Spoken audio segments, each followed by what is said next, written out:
Venerable Matt Talbot, AD 1856-1925. How often do you say no to yourself? When was the last time you said no to yourself in something that was difficult? Are you clear about the value of saying no to yourself? Deny yourself. Matthew 16:24. This is what Jesus tells his followers they must do in order to truly be his disciples. Venerable Matt Talbot learned to embrace this difficult teaching, and it allowed Jesus to transform his life. Matt Talbot was an Irish dock worker and an alcoholic from the age of 12. When he was 28, he pledged never to drink alcohol again, and he kept that pledge for the next 40 years until his death.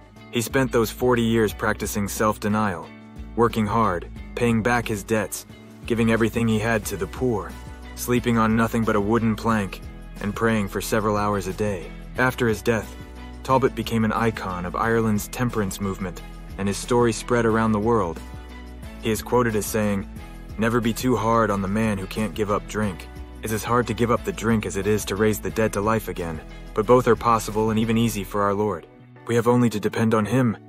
Today, one of Dublin's bridges bears his name, as do many addiction clinics and homeless shelters around the world, from Warsaw to Nebraska to Sydney.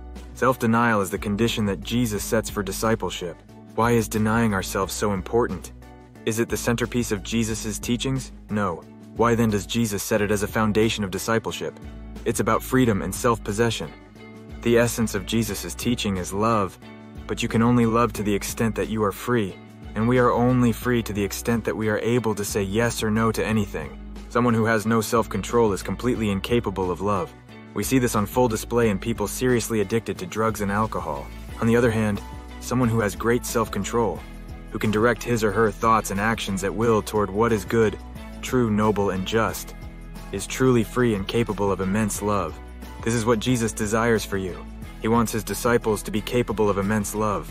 This requires the freedom of self-possession, which can only be developed through the rigorous spiritual discipline of denying yourself. How can you deny yourself today? What is one small way I can deny myself today? How would my life change if I saw denying myself as the path to freedom? I will deny myself and embrace the path to freedom. Patron saint of alcoholics and addicts. Declared venerable, October 3rd, 1975. Declared venerable by Pope Paul VI. Feast day, June 7th. The Most Sacred Heart of Jesus, 2224. Feast day shared by Saint Anthony Mary Gianelli. Thank you for viewing this video. Please like, subscribe, and share with others. Rick Herring.